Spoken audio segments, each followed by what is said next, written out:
Good evening, everyone. Welcome to Monk Chat with Ayasoma and Bhante Sudaso.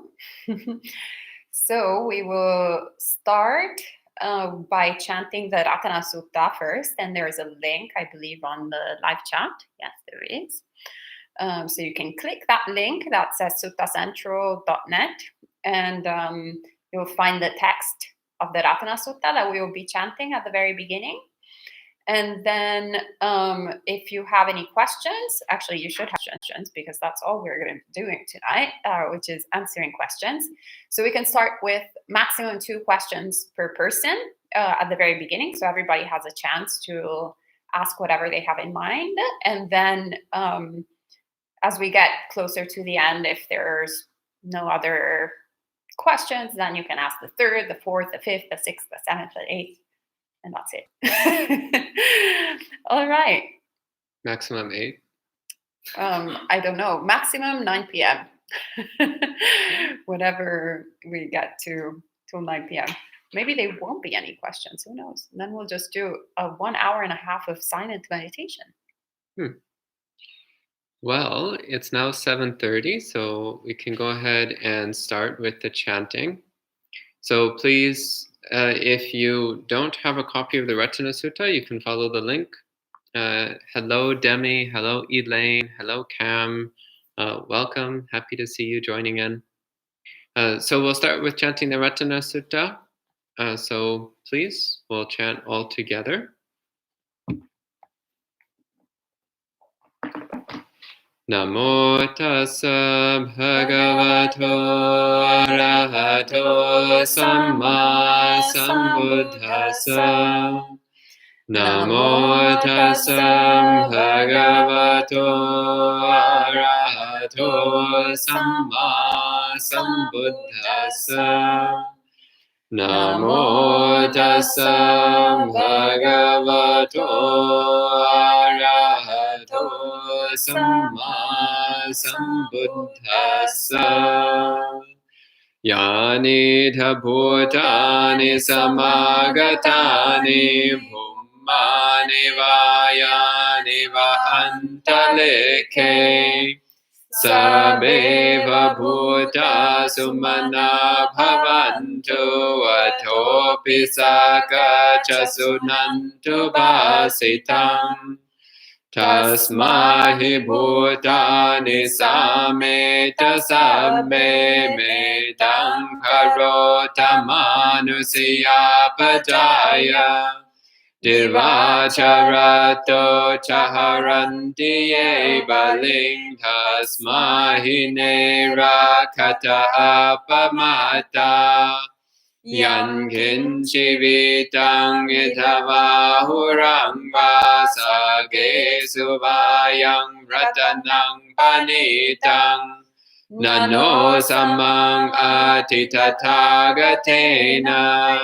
Idampi buddhe ratanang panitang etena sachena suvati hotu. Kayang viragang amatang panitang yada jagasakya muni samahito.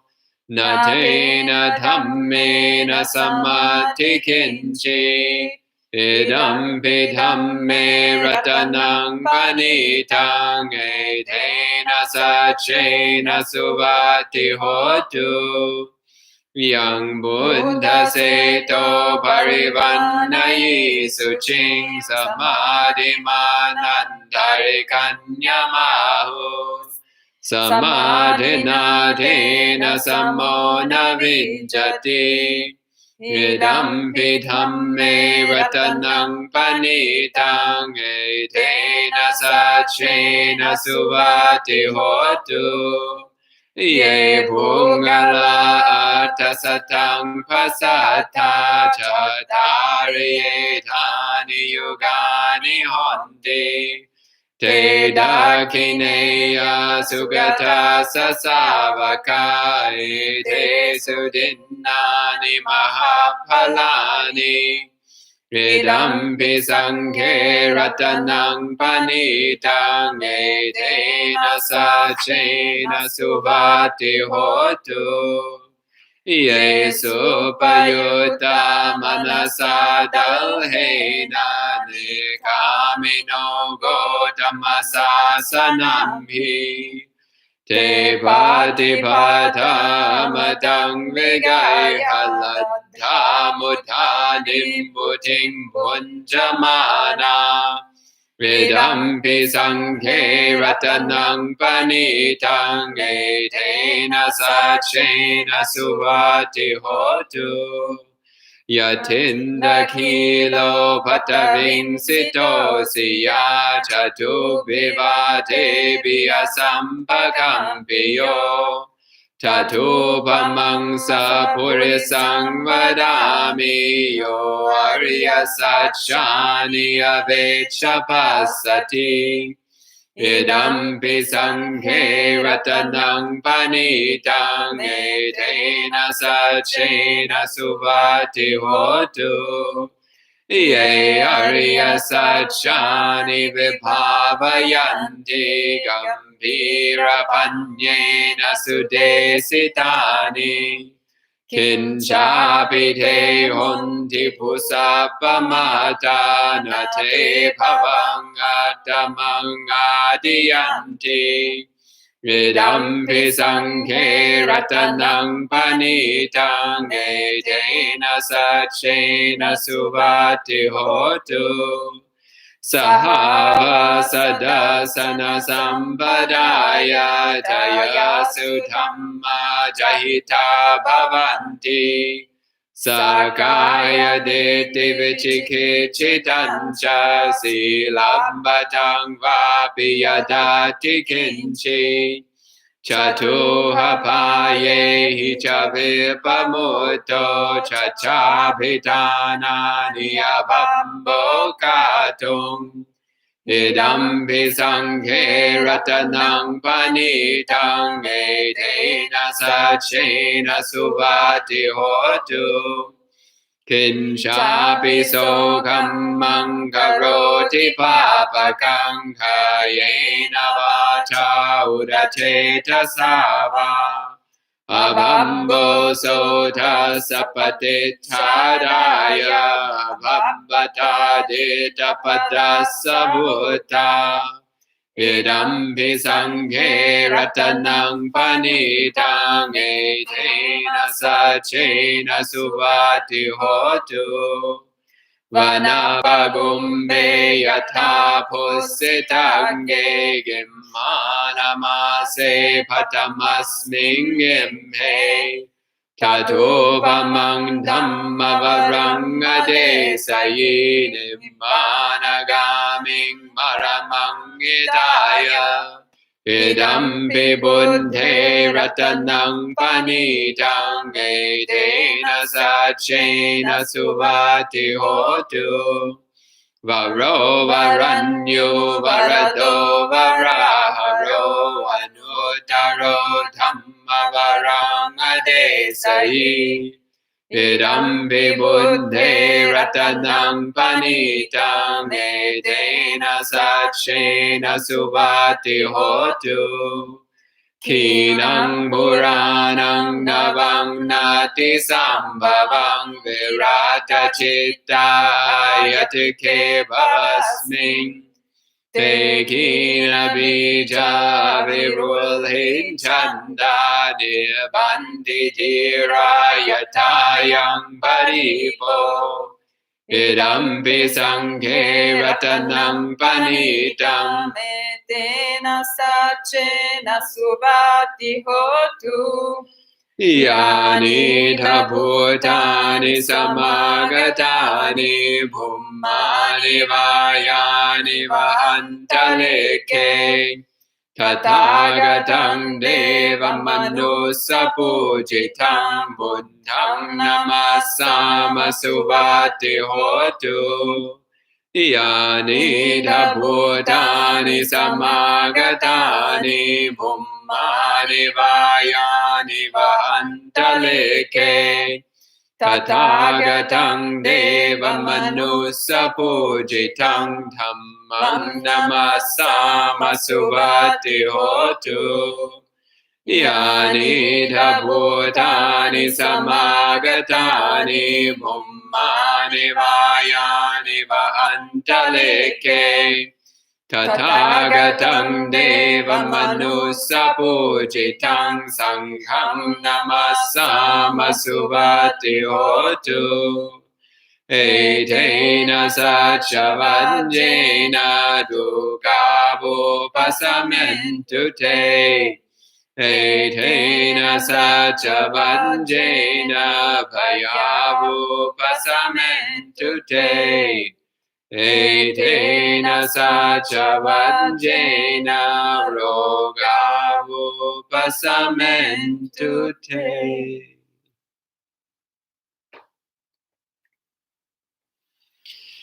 All right. Well, thank you for chanting with us or listening to us chant, as the case may be. But hopefully you tried to follow along. So at this point, we'll go ahead and start going through whatever questions or topics that you have to bring up. And I think we'll take turns, or if there's things that we both feel we should answer, we'll both answer. But otherwise, we'll switch off. So, ladies first. Question: do you think Jesus was a bodhisattva? Well, thank you, Elaine, for asking that question.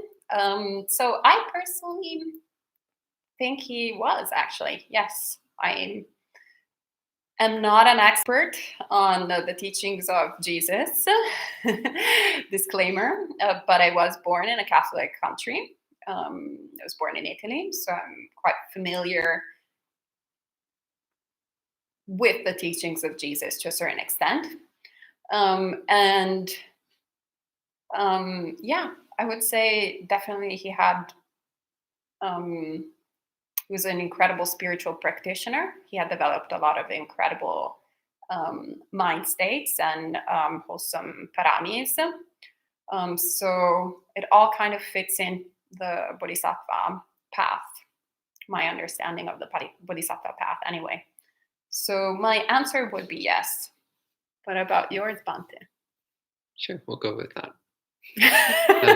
So first off, I forgot my manners. So hello, Ryan, Gabriella, Lucas, Carol, Marielle, Michael, welcome, all of you. Greeno Bino, who's that again? Jim?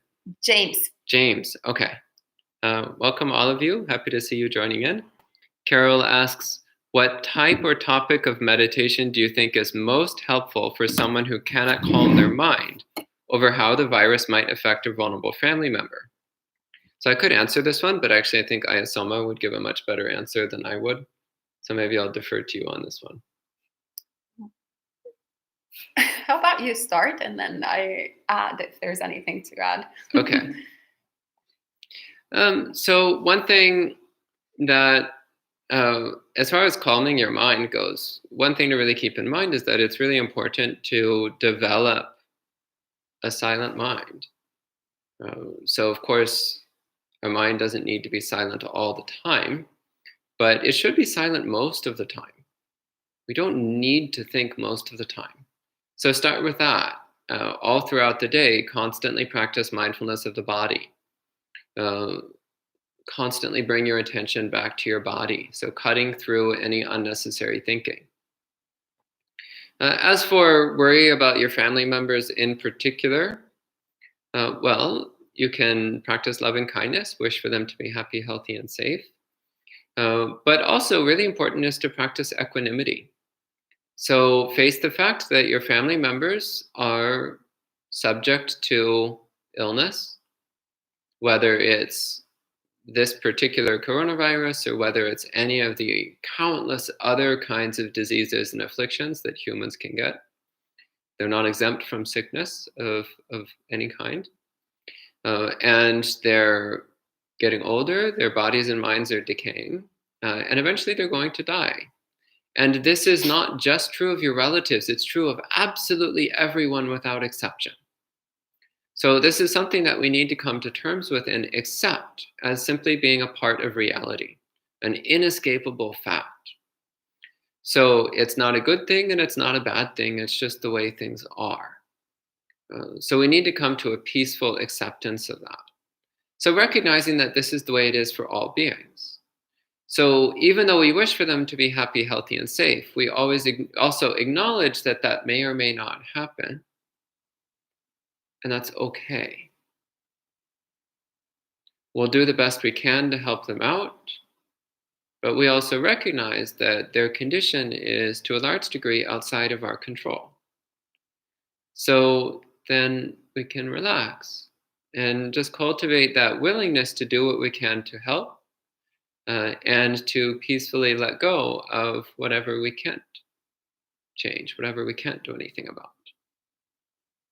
Those are my thoughts. Do you have anything to add?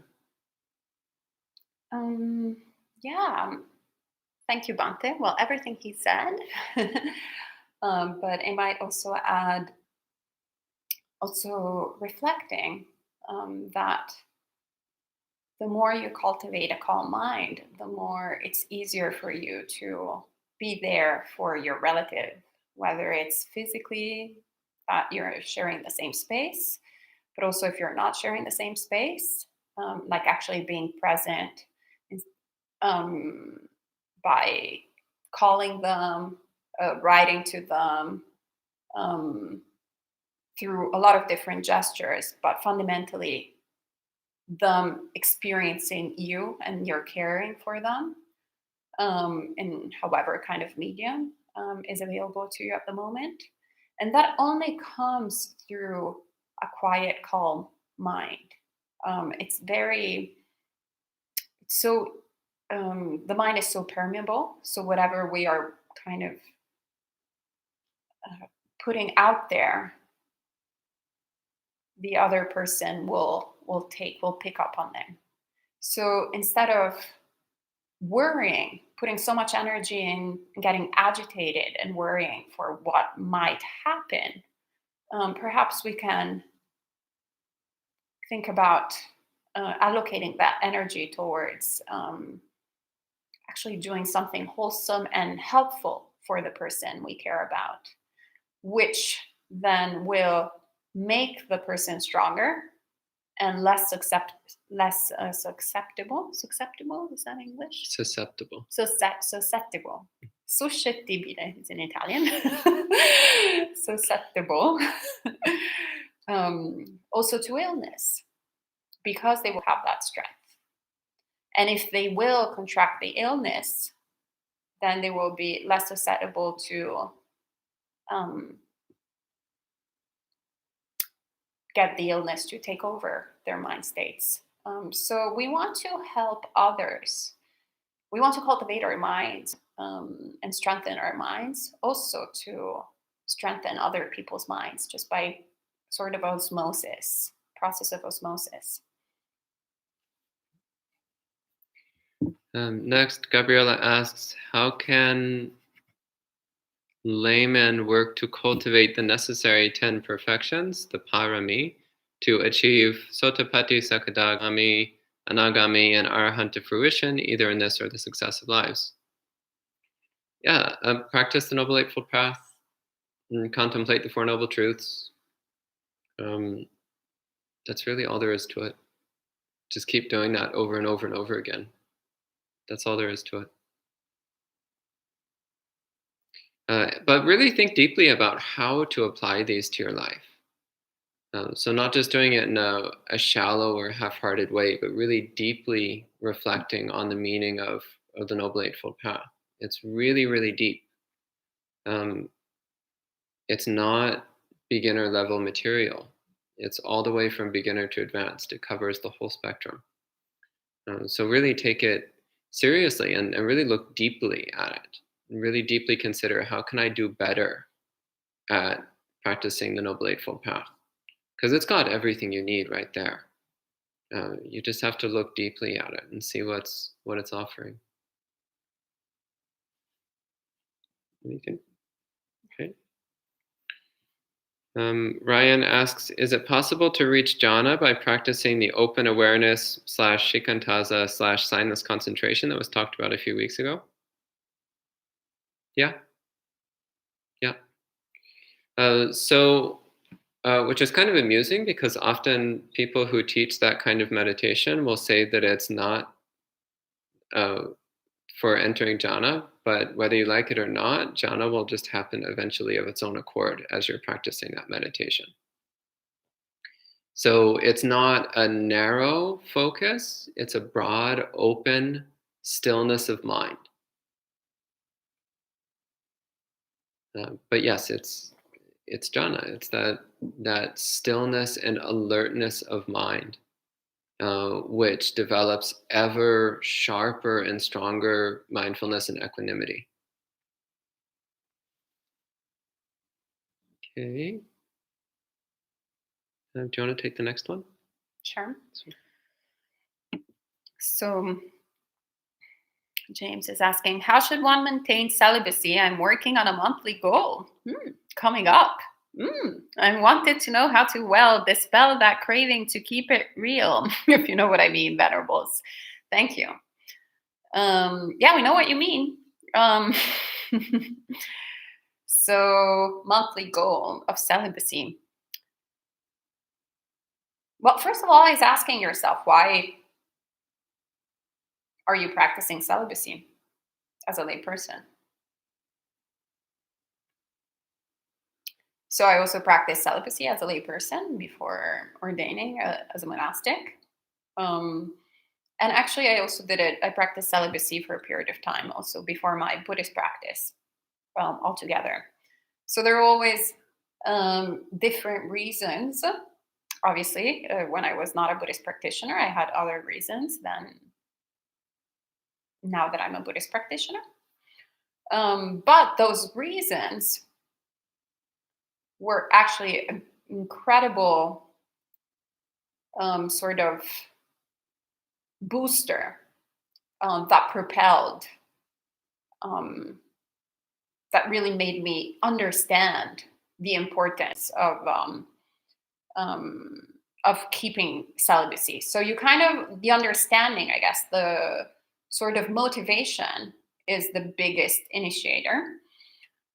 Second, when thoughts arise in the mind, thoughts of craving, of any type, actually. So the strongest for many people is sexual desire. For me personally, it's actually food. So, so they're kind of like the same sort of color. It's just different shades of the same color. So fundamentally, it's craving, different shades of craving. But the way you deal with, at least the way I deal with it, but I would say each person has to kind of really look initially at their minds and their tendencies and be quite honest with themselves and go, okay, so how is this pattern manifesting? And why have I decided with my Buddhist practice not to go for this pattern? So that will be the first recollection that I normally do, is kind of remembering why I'm following the precept of celibacy to begin with. And then I start looking at the patterns of mind. So for example, if it's pizza, Neapolitan pizza, this is how I overcame my obsession with Neapolitan pizza, for example. Spent so many moments of my life really thinking that Neapolitan pizza done really well was going to make me happy.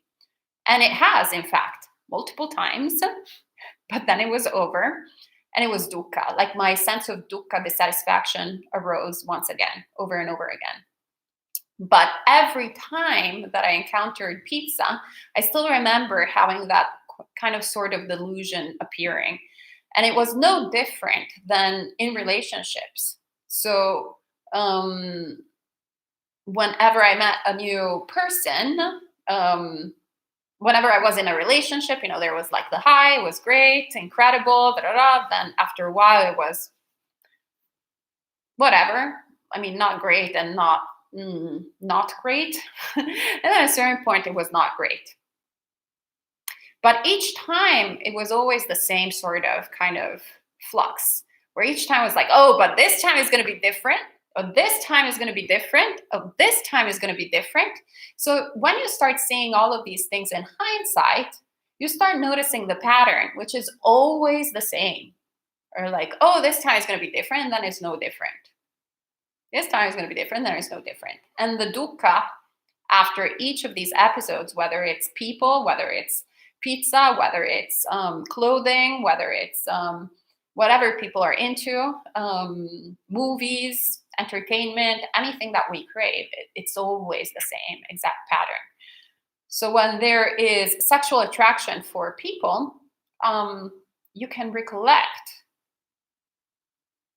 all the sexual attraction, the same sort of kind of circumstances that have happened in the past, remembering how strong that drive and that craving was, and how after you obtained the object of the craving, the dukkha arose again. It was dukkha.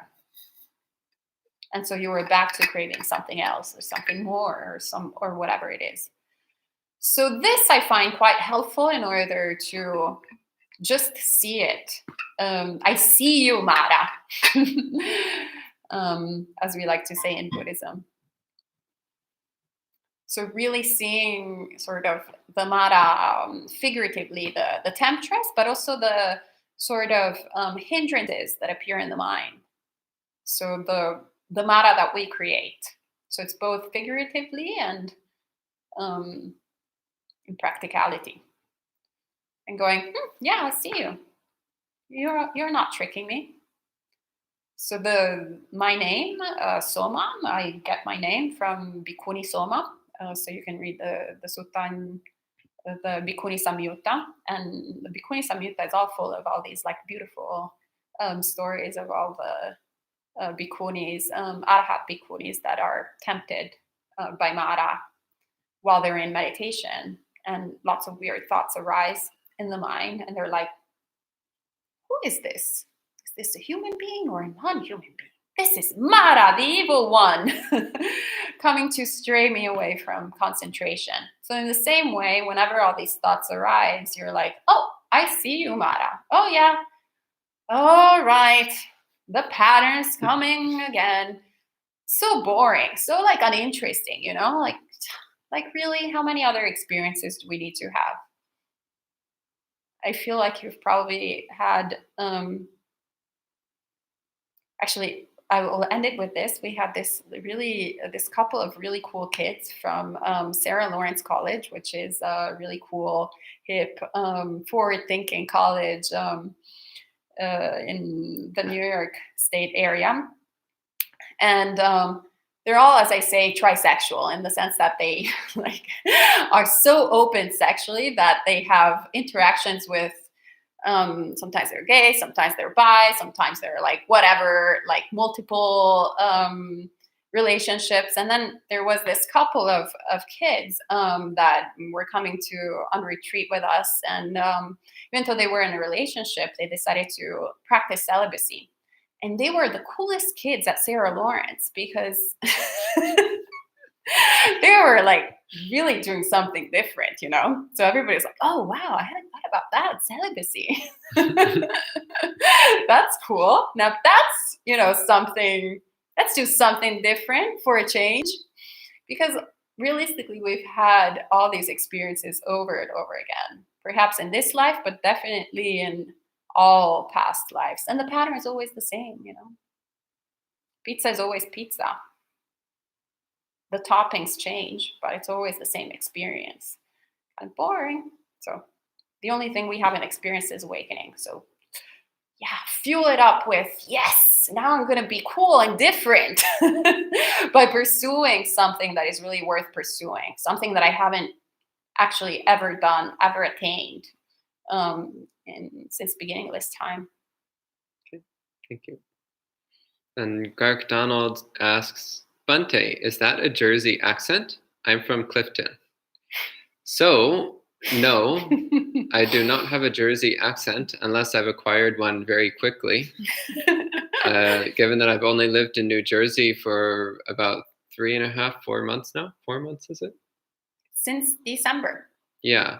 I've spent most of my childhood in Colorado, and realistically, Colorado accent and New Jersey accent is maybe not dramatically different from each other. Realistically, there's only about 3 accents in the entire country of the US, so I don't think it's worth getting into too much detail. I just made up the number 3. It's probably more than that. So you're from Clifton? That's great. So once the mess here lifts up, maybe you'll come and visit us. Okay, easy question. Your turn. Hello, Victor. Hello, Tina. Is that Tina from Australia? I don't think so. That would be Tina Ing, but this is Tina C. Oh. I think it's a different person. And Tina is asking, how are you both dealing with the quarantine? Well, on a practical level, our lives are actually pretty much the same because we're kind of like, once you ordain, you're in a kind of quarantine all the time.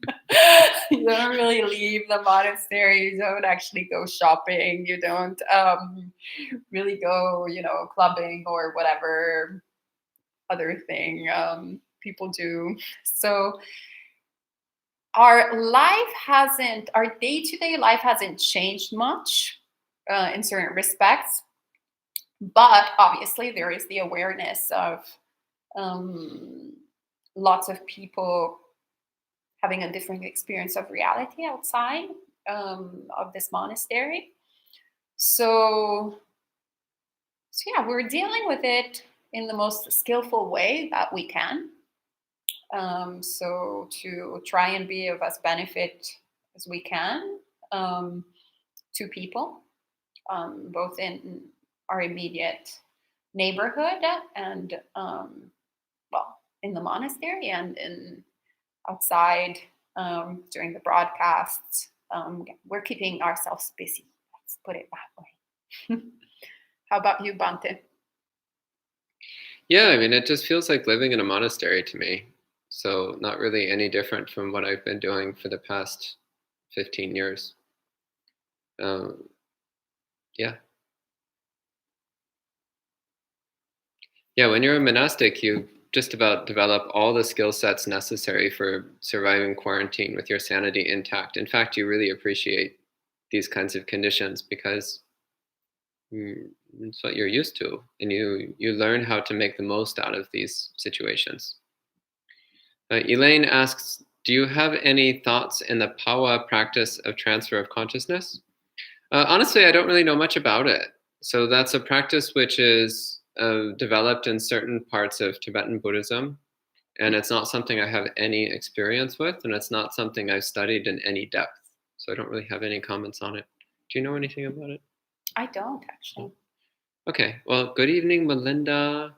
Gabriella is asking her second question. So she says, how can one properly practice the 10 Anusati practices, and which ones have been the most helpful for you in your daily practice?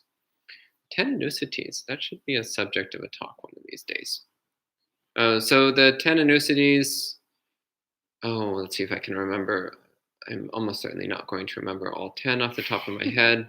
Let's see, recollection of Buddha, recollection of Dhamma, recollection of Sangha, recollection of the devas, recollection of your own virtue, recollection of your own generosity. Oh boy, I'm only up to 6. Anapanasati is one of them. Mindfulness, recollection of death. I'm doing good. That's 8. There's 2 more. Can you help me out? The 10 Anusatis. I've only got 8 of the 10. This often happens, especially with the less common lists. It's like you're always missing 1 or 2. But anyway, the question is... No, I can't remember the other 2. Which ones have been the most helpful for you in your daily practice? Well, clearly not the 2 that I can't remember. There's that. Recollection of the Buddha is actually quite helpful. Recollection of of my own goodness is also quite helpful. There have been times when recollection of the devas was very powerful for me, though these days I don't use it very often, but there was a period of time where it was really useful for me, especially when I was first starting to get a foothold in metta practice. Recollection of the devas was very helpful in getting my metta practice fired up. Those are the main ones. I don't do mindfulness of breathing as a rule, except on very rare occasion. Mindfulness of death, I don't do that often, at least not as a formal meditation practice. But yeah, I would say mindfulness of recollection of the Buddha, recollection of virtue, and recollection of the devas. Those have all been really powerful for me.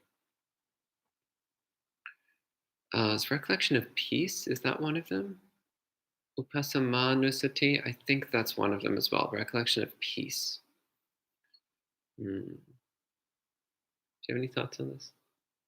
No, actually, I've had a benefit exactly from what you said, what you mentioned. Yeah, recollection same. of devas?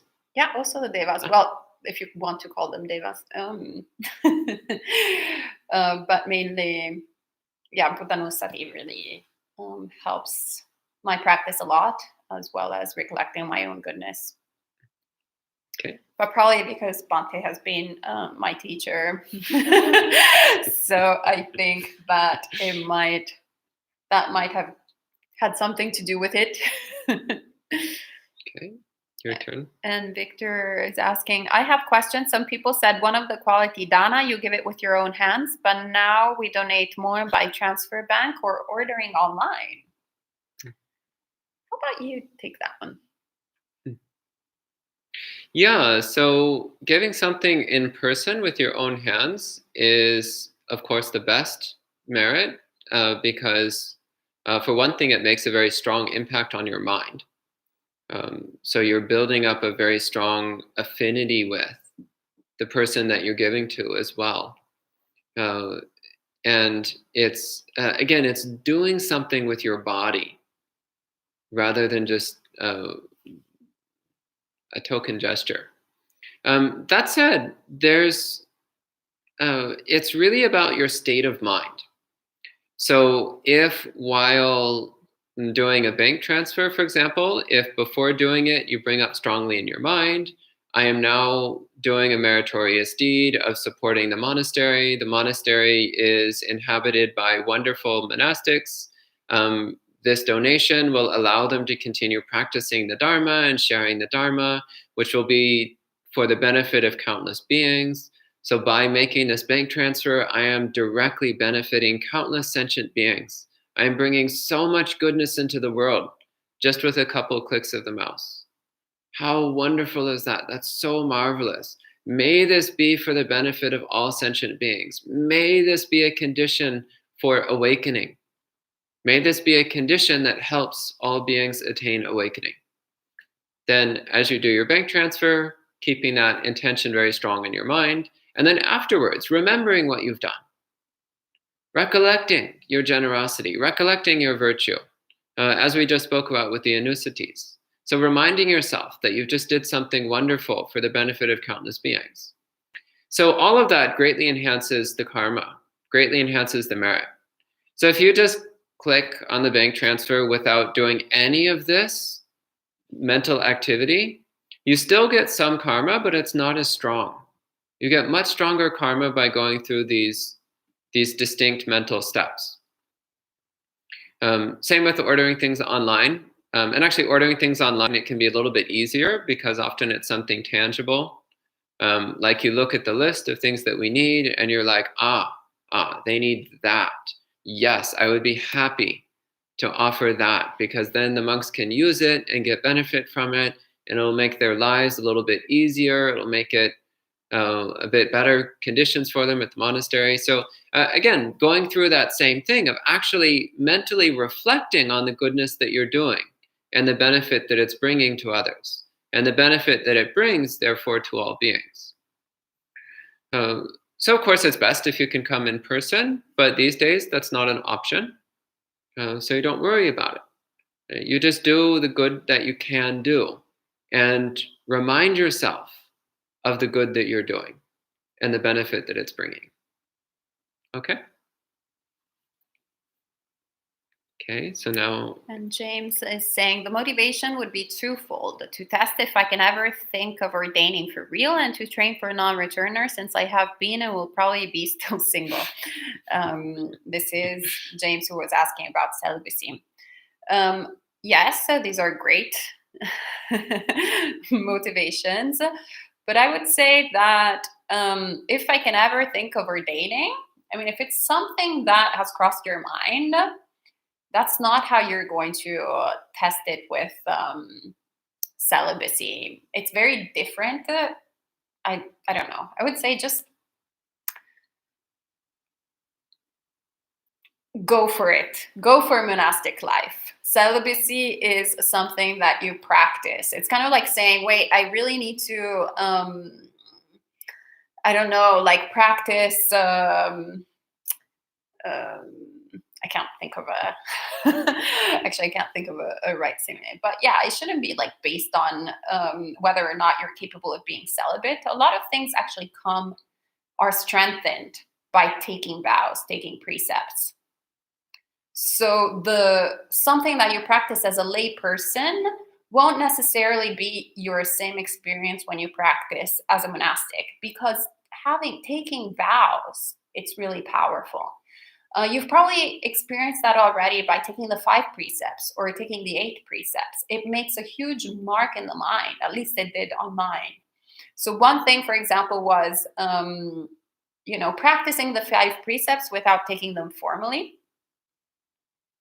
So then I was more kind of like, yeah, practicing the 4 precepts with sometimes the 5th, not a big deal.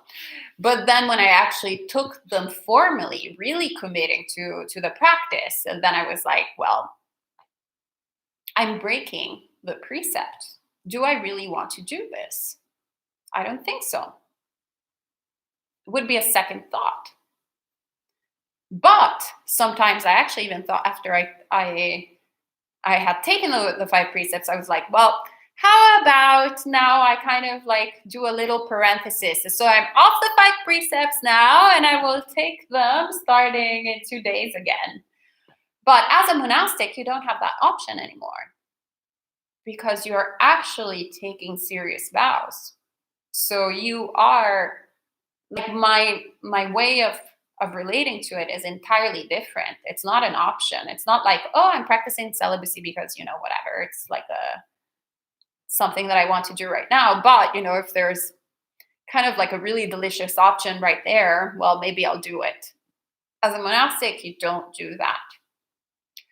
So it propels you, it strengthens whatever your commitment is to the practice and your faith. Obviously, you're really kind of like, I'm messing this up.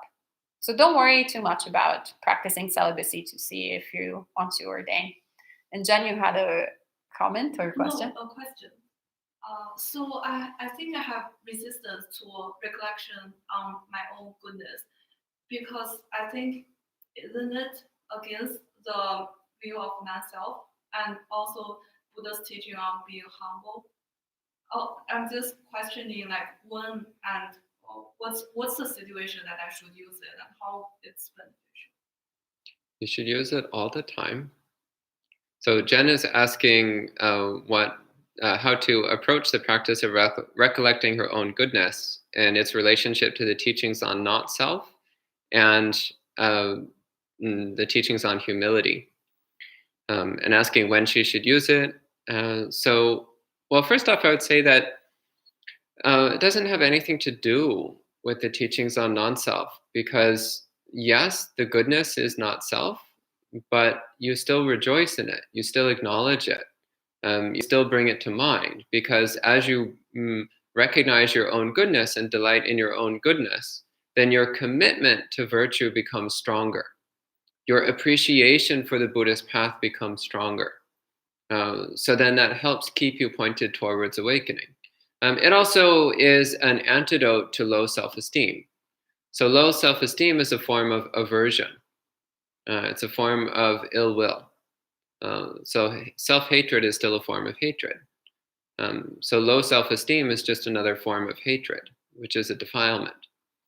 So cultivating wholesome self-esteem, positive self-esteem connected with goodness, is a powerful way to counteract low self-esteem. And humility does not mean insulting yourself or dragging yourself down. Humility means an honest, peaceful recognition of how you actually are. So it's just recognizing this is what I am. This is the conditions that are present. So not putting it higher than it is and not putting it lower than it is. So for example, there's a number of suttas where the Buddha talks about how amazing and awesome he is. And in fact, he says quite directly, he says, I am the most amazing being in the entire universe. I am the best. I am number one. He's being completely humble when he says that, because it's just the truth. And he's not bragging. He's saying it because it's of benefit for people to hear that and to understand what he's talking about. So in the same way, when we acknowledge to ourselves, I'm a good person, we're not bragging. We're just acknowledging what's true, because acknowledging it helps us progress along the path. Does that make sense? Yeah. Okay. I'll try. Okay. And where are we at here? What's the next question? Donald is asking, what does it mean that Vitaka and Vichara are the only linguistic levels of jhana? In equanimity, is there linguistic reintroduction with equanimity? Can answer that. So in first jhana, there still lingers a certain amount of residual mental activity. So although the mind is completely unified and very steady and stable, there is still a little bit amount of noise echoing around in the background. So it's not enough mental noise to distract you from the meditation. It's not enough mental noise to disrupt the continuity of your focus, the continuity of your concentration. But it's there. And if your attention drifts towards it, then you will fall out of first jhana. So the big shift between first and second jhana is that even that residual background noise disappears as well. So it's operating entirely in a non-verbal, non-linguistic state of mind. And that remains through second jhana, third jhana, fourth jhana. So even in fourth jhana, when the dominant characteristic of mind is equanimity, there's still no linguistic activity of mind. So I don't see why one would think that it would have to come back at some point. It comes back when you leave jhana. When you leave jhana, you can restore the verbal thinking if you want to. You don't have to, but you can if you want to. But it's not present. Second, third, fourth jhana, it's not present. And even the linguistic mental activity that can be present in first jhana is non-intentional, non-volitional. It's noise in the background of the mind. Kind of like the sound of voices in the distance. It's there, but it doesn't bother you or distract you. Okay? Andrew is asking, Vantanaya, I have been looking for a comprehensive starting place for the 31 body part contemplation. Do you know of a practical source outside of a mentor or post-canon sources? So that means basically you want a source from the Pali Canon. That seems to be the only option from what you're giving there. In the Pali Canon, usually you just see the list of parts given without any further explanation. Head hair, body hair, nails, teeth, skin, muscles, sinews, bones, bone marrow, etc., etc., etc. The only places I know that go into any more detail is there's a few places that divide it up based on the 4 elements. And in that place, it includes also some body processes as well as the 31 parts. So that's a bit more of an extensive list, and it's connecting it to the 4 elements. But that's the only other thing that I can think of. Otherwise, the Buddha just gives it as a bare list without going into explanation. Okay. Another practical source is medical books with lots of images. But that's post-canonical. That is a useful source, though. You can find some pre-canonical, maybe, like pictures, depictions. At one point, when I was staying at a Baigiri, at one point we had a slideshow with photos of the different parts of the body, the 31 parts of the body. That was fun. Yeah. And Laura's asking, I know that the monastery is not open to the public now because of the pandemic, but in the future, is there a regular meditation schedule that you do where people can drop in and meditate with you? Yes, we do. We actually did up until the pandemic forced us to shut everything down. So yeah, we have actually programs here on a regular basis. So both meditation, weekly meditation, as well as weekend, sometimes overnight retreats, sometimes day long, sometimes shorter, just morning meditation and days at the monastery. So you can go on BuddhistInsights.com and then you can sign up to the newsletter. And once we'll start things over again, you're welcome to join at any time. And Marielle asks, does the sutras ever mention something on what happens when a person has sexual relationships with another one? Do you get some of their karma or something alike? Is there any spiritual exchange? No, there is not. Your karma is your karma. Their karma is their karma. That's that. No crossover, no exchange. None of that happens. Nope. But there is in Tibetan Buddhism, I seem to understand. I'm not very much informed on the subject matter. There is none of what you described, but there are some practices, tantric practices that some people find interesting in terms of, sexual relationships. Though there was an interview with the Dalai Lama where somebody asked the Dalai Lama, is it true that there are practices in Tibetan Buddhism where you can use sexual activity as part of your practice? And he said, yes, there are. And the person said, how many people these days are qualified to do those practices? And he replied, no one. Sadhu. Okay. Well, that's that. Okay, there's a few comments. And then Laura asks, how does it work with retreats or overnight stays? Do I have to go when you have one advertised on your website, or can anyone stay for as long as they need on their own? So there's two ways that you can be here at the monastery. So one is to come for a retreat, and that's open to anyone. We do have a registration process, an application and registration process, but generally speaking, it's open to pretty much anyone. The other way is to come as a resident, so that's staying here for a period of time when there's no retreats going on. Staying here for a period of time, whether there's retreats or not. And usually the first time is 1 to 2 weeks. And if that goes well, then you can stay for longer. So right now we have 2 long-term lay residents, and we dearly love both of them. They're really wonderful people. In fact, I hope that they stay forever and ever. So that is an option. So you can come and stay for a couple of weeks, and if it seems to be working out well, then you might stay for a longer period of time. That's also an option. So that's a bit different than a retreat. So a retreat is usually very focused on either doing a lot of samadhi practice in a short amount of time, so trying to make a lot of progress in your meditation very quickly, or it's focused on delving very deeply into a single study topic in a very short amount of time. So retreats are artificial. They're not meant to be a sustainable schedule. They're meant to be a period of extremely intense schedule so that you make quicker progress for a period of time. Living in a monastery outside of retreat is a bit more it's a bit more relaxed than being on retreat because it's meant to show you how to integrate the Dharma into every aspect of your life.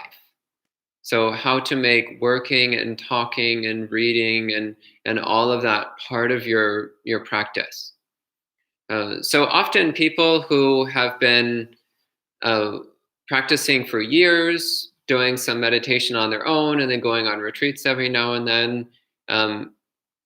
And then after a few years, they go and they stay at a monastery and they suddenly realize that there's another dimension to the practice. And that staying at monasteries outside of retreat time allows them to access that side of the practice, which they had never been able to really tap into before. So it's kind of like halfway between ordinary life and retreat life. And it gives you that perfect bridge that connects the two. So I highly recommend it. So keep your daily practice at home, go on retreat once in a while, but also spend some time at monasteries outside of retreat every now and then. And you'll find this gives you a more complete, well-rounded practice. And I have to say these two comments one after the other. Gabriella says Bhikkhuni Soma in the canon is so cool. Yeah, that's right. And then she is quoting the Bhikkhu Bodhi's translation, actually, where Bhikkhuni Soma says, one to whom it might occur, I'm a woman or I'm a man or I'm anything at all, is fit for Mara to address. And then Drew's comment is right after and says, pizza is always pizza. Well, he also says sadhu, so I think he's saying yes. sadhu to the pizza. Like, pizza is always pizza. Sadhu, sadhu, sadhu. Anyway, the juxtaposition between Bhikkhuni Soma and pizza is always pizza kind of like reflects my current conditions. So I was quite amused. Yeah, so the Soma Sutta is one of the many, many examples of places in the Buddhist scriptures where the concepts of a gender are completely dismantled. Yeah. Yep. So let's see. Then Gabriella was filling in the missing ones. So recollection of peace, I did mention that. Recollection of the body parts. I don't think that's one of the 10. I don't think so. I'll look it up. I'll look it up later. It's found in the Anguttara Nikaya, Book of the Tens, which should be no surprise.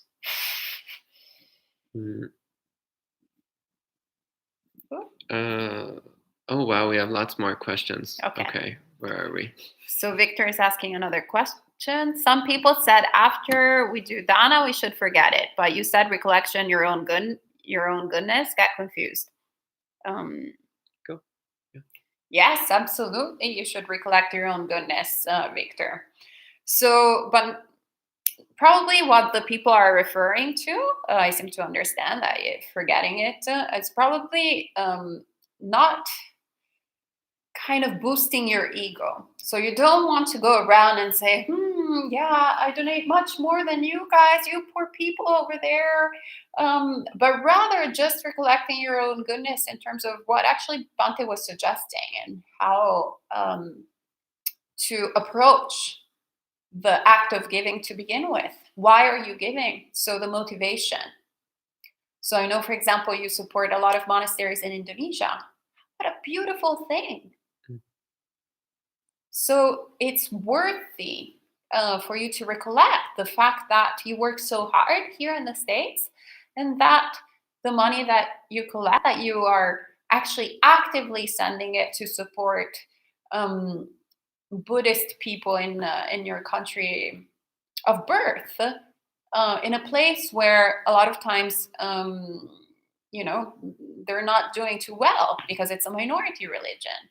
So it's incredible. Yes, recollect every time. Like, oh, yes, I'm a good person. I am thinking about the welfare of others. But at the same time, you don't want to go like, well, I am donating to Indonesia, but how about you guys? Why are you guys not doing this? And why are you not donating as much as I am?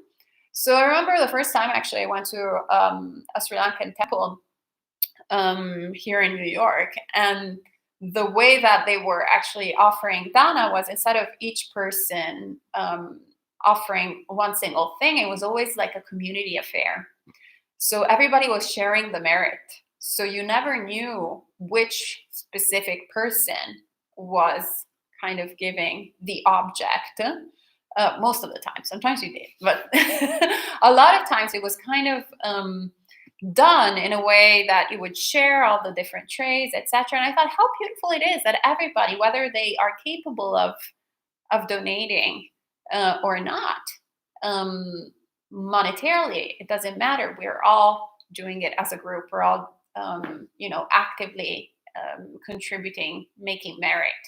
So by you making merit, you're actually allowing so many other beings to make merit as well. Incredible, beautiful. Of course, you should recollect that every morning.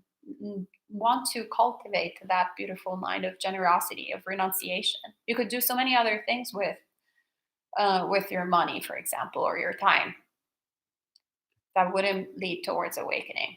So you want to recollect all the things that each time that you're giving something, you're letting go. You're practicing renunciation. How beautiful. Oh, incredible.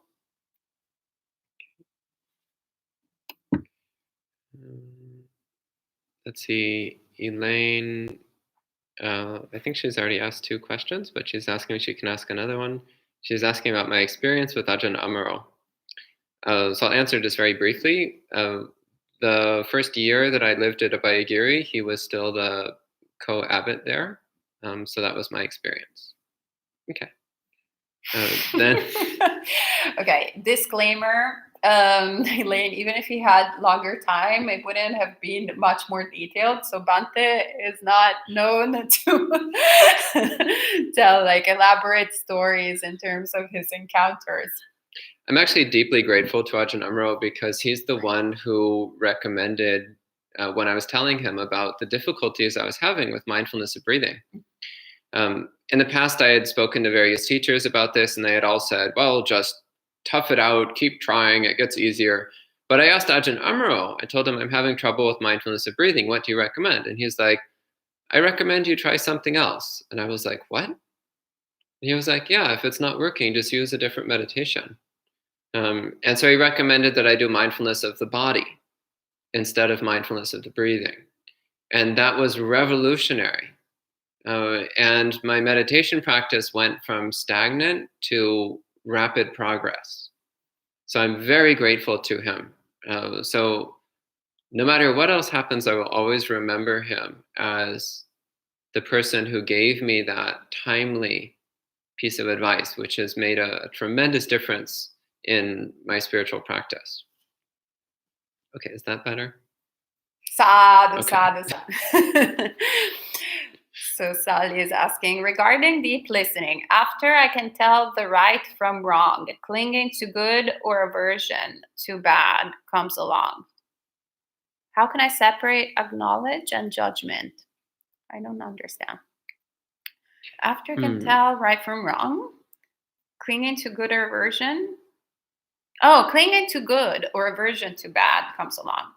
How can I separate acknowledgement and judgment? And then there's this follow-up here. So I'm able to keep wisdom in mind, yet not criticizing followed. Not followed by criticizing, I think she means. Okay, so after I can tell the right from wrong. Oh, you're clinging to either but good or aversion? I don't understand. Maybe you should address it because you're understanding.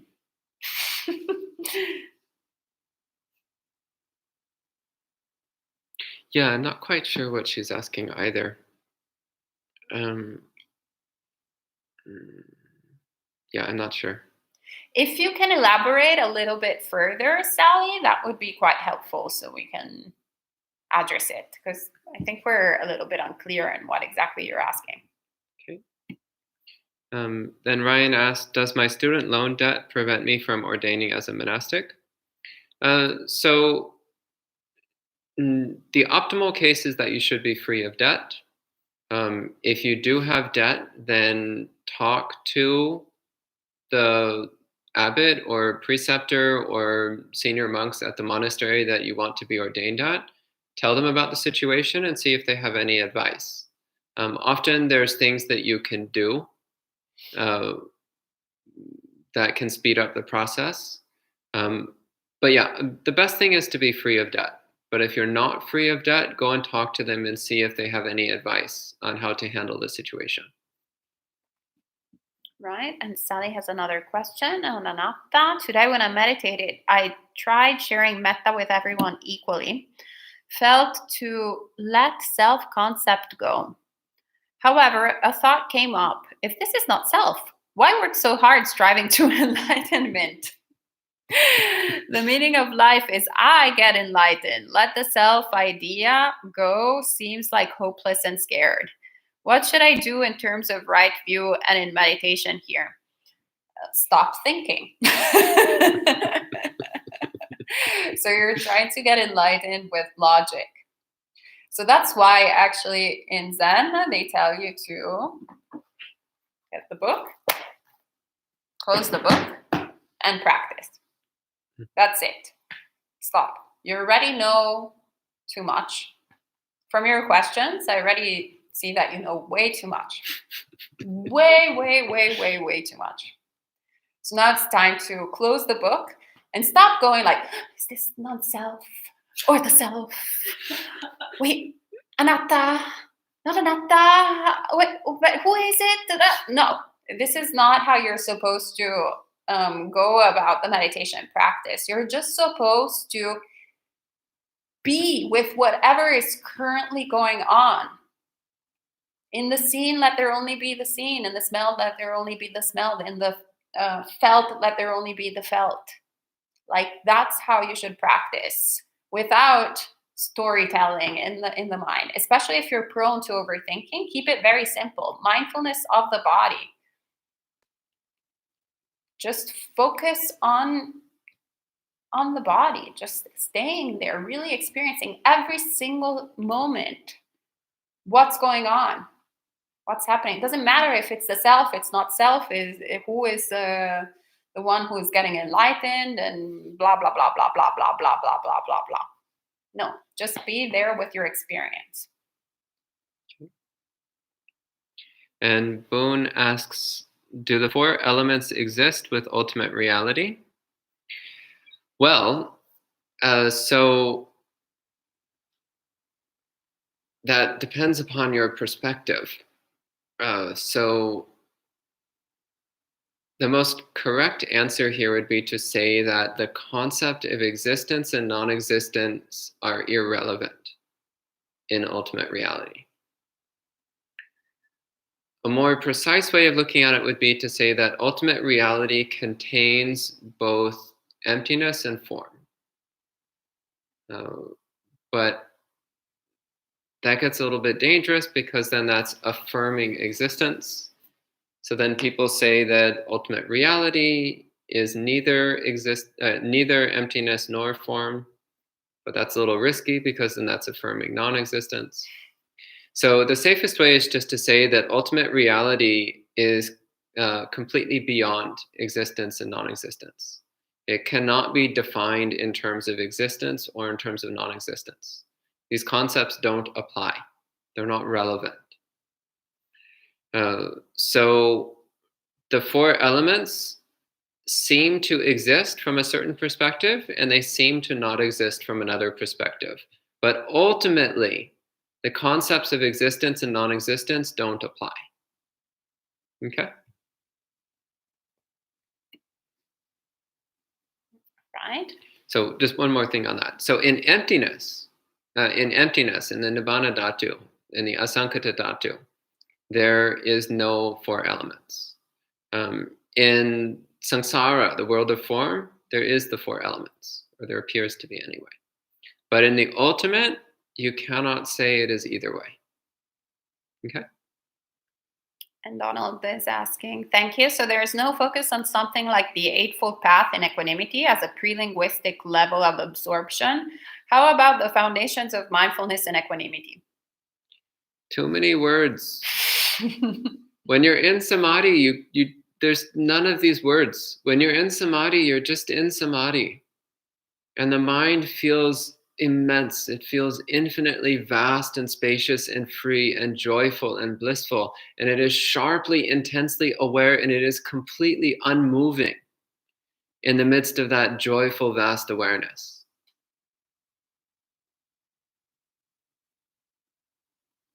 You're not thinking about the Noble Eightfold Path. You just are the path. Okay.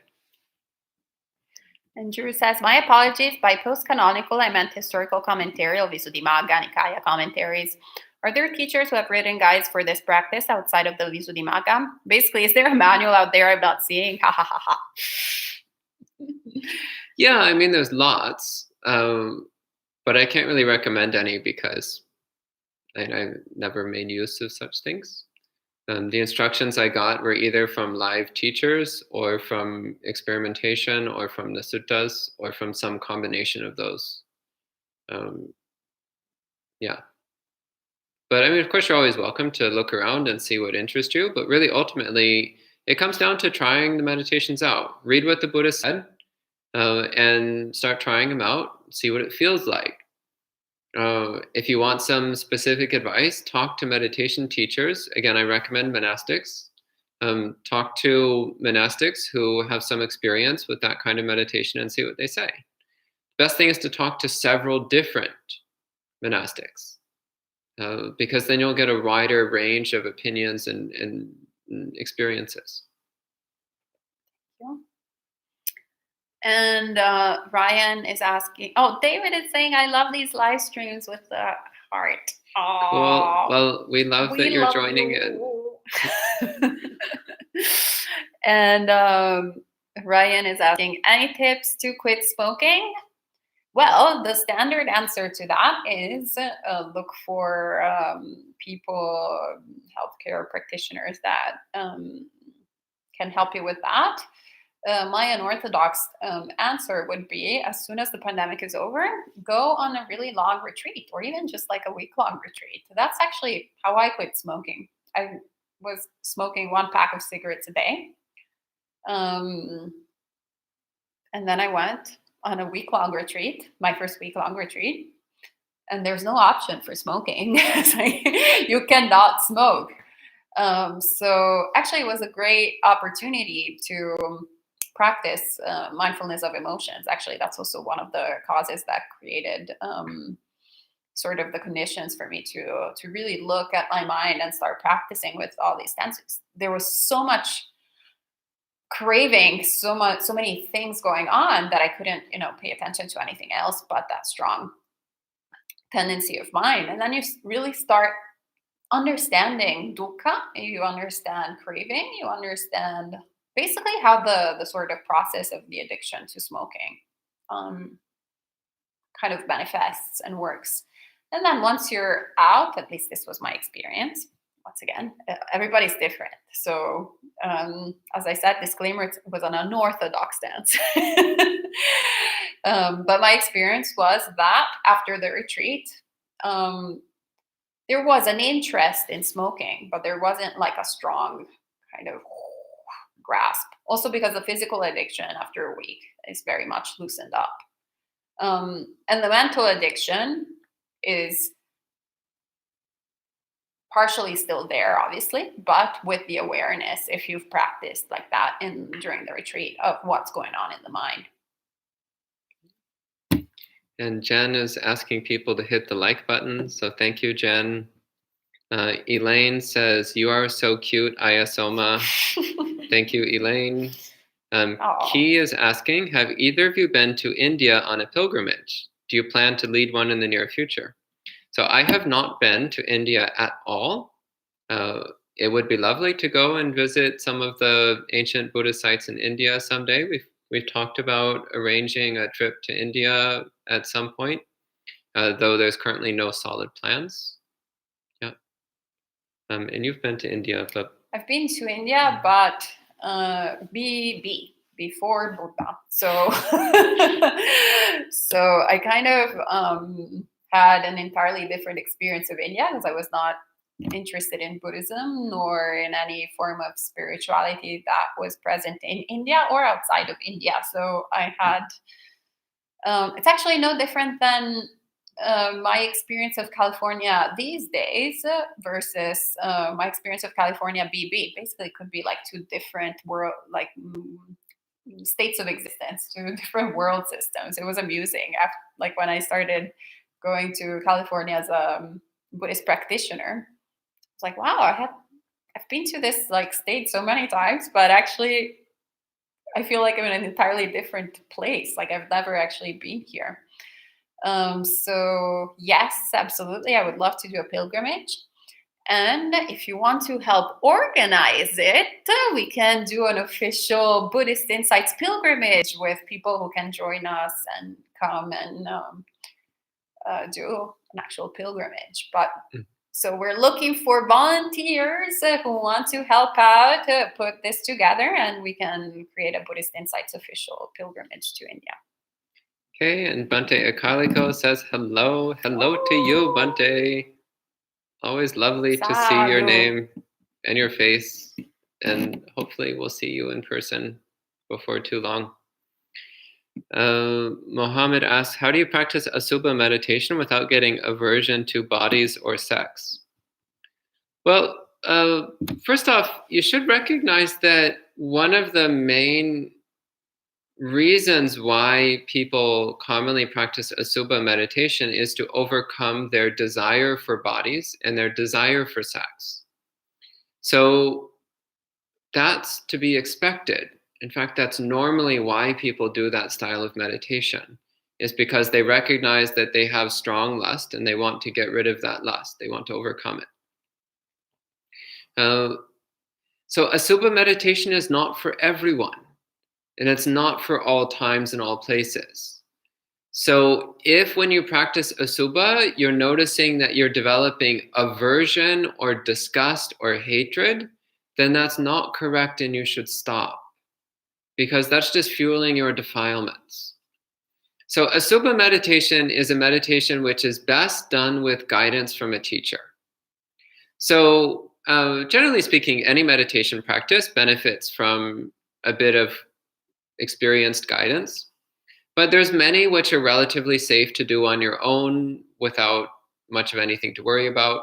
So things like mindfulness of the body and loving kindness meditation, mindfulness of breathing, these are things where you can do on your own and it's probably going to be fine. You don't really need to worry about much of anything. But Asubha meditation, if you're not careful, you're just going to fuel your defilements. And you can make a mess of your mind. So if you're going to practice it without guidance from a teacher, then you need to really watch. And if you are cultivating disgust and aversion, then you need to stop that practice and do something else. Actually, commonly loving kindness meditation is recommended to be done if you're going to do Asubha, that you should also do loving kindness meditation in equal amounts, because it directly counteracts that tendency to fall into aversion or disgust. Also, it's good to keep in mind that Asubha meditation, if done properly, produces a calm, peaceful state of mind, not a state of mind of disgust or aversion. So we acknowledge the body as what it is, but we're not disgusted with it. We just see it for what it is. It's made up of muscles and sinews and blood and urine and bones and internal organs and all these things. But those things aren't gross. They're not disgusting. They're not repulsive. They just are what they are. That's just what the body's made of. There's nothing gross about it. So Asubha meditation is about overcoming delusion. It's about developing a peaceful recognition of what's been here all along. So if we're cultivating disgust, then we're not using the meditation the way it's meant to be used. So those are my thoughts on the matter. Thank you, Bante. And Kevin is reminding us to practice dana, and he says, if you wish to support the monastery with practicing dana, please visit buddhistinsight.com/donate. It's so cute, the encryption, because YouTube censor.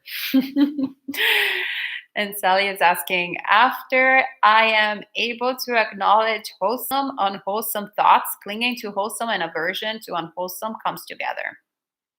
Clinging to wholesome and aversion to, okay. How can I acknowledge without judgments, criticizing? Criticizing others or criticizing herself? What do you think? Maybe answer both ways. Because she was talking about deep listening. Okay. So I'd answer both ways. Well, I would say two things. One, really practicing patience with yourself. So we have to really understand that it's called a path because we have to walk the path. So obviously, while you're walking, so there's a destination of awakening. We haven't arrived to awakening yet. So our mind is still unenlightened and full of defilements. So it's a little bit non-realistic to actually expect our mind to be free of any type of attachment or delusion. So we want to have a sort of acceptance of our current state of being, because otherwise we tend to, get shift towards aversion and self-hatred or hatred towards others as well, whether they're practitioners or not practitioners, and sometimes even more so if they're practitioners, because you have, just like you're hard with yourself, you're also hard with others. Other practitioners, like, oh, seriously, you've been like practicing for so many years? Like, get it together. You can't even see the basics. So first of all, we need to, once again, come to an acceptance of be patient with the situation, be patient with ourselves, and be patient with the other being. And then we can follow the suggestions of the Buddha. So really looking at, so you're like, I'm able to acknowledge wholesome and unwholesome thoughts. So clinging to wholesome and aversion to unwholesome. So how does the mind feel whenever it clings to something? And how does the mind feel when it's not clinging to something? How does the mind feel when it's aversive, producing aversion? And how does it feel when it's not producing aversion? So you'll see that whenever we're clinging and whenever we are averse, there is suffering present. And whenever we let go of it, there's no suffering present. There's actually we can recollect the peacefulness of the mind. So in that way, then we're like, is this harmful for me? Is aversion harmful for me? Is aversion harmful for the other person? Is aversion harmful for both of us? Yes, it is. Do I want to keep doing this? Maybe not. Is clinging harmful for me? Is clinging harmful for the other person? Is clinging harmful for both of us? Maybe it's a little, not terribly delicious. So we want to let go and come to an acceptance of actually the peacefulness. So before we have the acceptance of the defilement sort of state, and then once we loosen up a little bit, we're like, oh, now the mind is a little bit closer to awakening, a little bit free from all these impediments. Oh, I can accept this. It's quite nice, acknowledging it. And then remembering this experiential quality of it that then will strengthen our commitment to be more skillful in whenever we are interacting with others, especially during deep listening. Okay. Tina asks, will you continue with online sessions after the quarantine is over? Yes, we will. Not every day, maybe, but multiple times a day, but in some sort of Oh, Venerable Akaliko is sewing his robes as he's listening. Sadhu, sadhu, sadhu. And by the way, Venerable Akaliko, we read your email, and apparently Venerable Akaliko agreed to do a little live stream. So as soon as we set the date, we're gonna let you all know. And for those of you who do not know Venerable Akaliko, he's wonderful. And for the ones who already know Venerable Akaliko, well, you already know he's wonderful. So it's a win-win situation for everyone. Sadhu, sadhu, sadhu for agreeing to teach us. And then G. Arc Donald asks, can you discuss dry insight? No, because the Buddha never talked about it. It appears to be something that was invented about 1,000 years after the Buddha. So I don't talk about it because it has nothing to do with anything the Buddha talked about.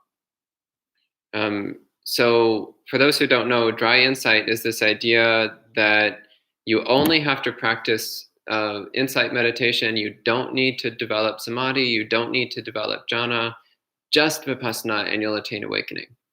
But that's not what we see in the suttas. In the suttas, the Buddha over and over and over again is talking about the importance of practicing samatha, developing samadhi, cultivating jhana. In fact, as part of the Noble Eightfold Path, part of the Noble Eightfold Path is samma samadhi, which is defined as the practicing jhana. So, and there's nowhere in the suttas which talks about dry insight, or which even hints at the possibility that you can attain awakening without samadhi.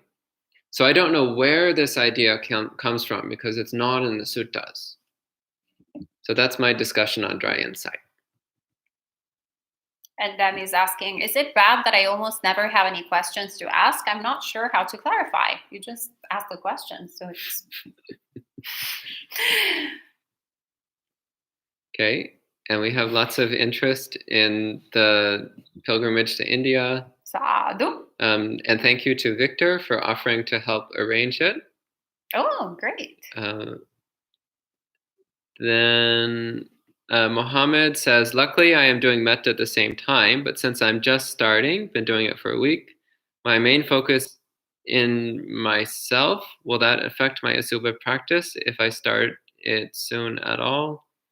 I know asubha is supposed to make you equanimous to the body, which is why I asked, since meditating on the disgustingness of the body may bring aversion, I imagine. Yeah, so asubha meditation is not meditating on disgustingness. There's nothing disgusting about the body. There's also nothing beautiful about the body. The body is just a body. It's not disgusting, it's not beautiful. It's not ugly, it's not gross, but it's also not attractive. It's just a body. It's the practice, asubha, the name asubha already gives you the hint. Asubha doesn't mean ugly or disgusting. Asubha just means not beautiful. So the body is not beautiful, but it's also not ugly. Those are perceptions. They're judgments that we place on things. And you can see this in the popular expression, beauty is in the eye of the beholder. You can have someone's body, and one person thinks it's beautiful and somebody else thinks it's ugly. One person finds it attractive and somebody else finds it repulsive. It's just a body. So whether or not one person likes it and someone else doesn't like it, that has nothing to do with the body. So asubha meditation is about developing a calm, peaceful recognition of the body as it is. It's not about becoming disgusted with the body, because there's nothing disgusting here. It's just earth, water, fire, air. That's it. There's liquid stuff, there's solid stuff, there's some air in here, and it's warm. That's all. Nothing gross, but also nothing attractive. So it's not beautiful, it's not ugly, it's just a body. That's the state of mind that we're trying to develop in asubha practice. And another element of asubha practice is about getting a very thorough, complete mindfulness of the body. So often our mindfulness of the body is quite literally only skin deep. We're only aware of the skin of the body. Many people have this incredible blind spot to the inside of their body, but you can actually feel all the insides of your body. You can feel everything in there. So Asubha meditation is also about feeling the inside of your body. The 31 parts meditation. It's about feeling your whole body inside and out without excluding anything. So it's kind of like a two-dimensional picture becoming 3D. So again, this has nothing to do with becoming disgusted with anything. It just has to do with developing a very thorough, complete awareness of your own body. Okay? Right. And I think, we have Gabriela that's asking, is it bad that I always have a lot of questions to ask? See, it's so funny how the mind works. If you don't have enough, then you're like, is it bad that I don't have enough questions? And I have questions. Is it bad that I have too many questions?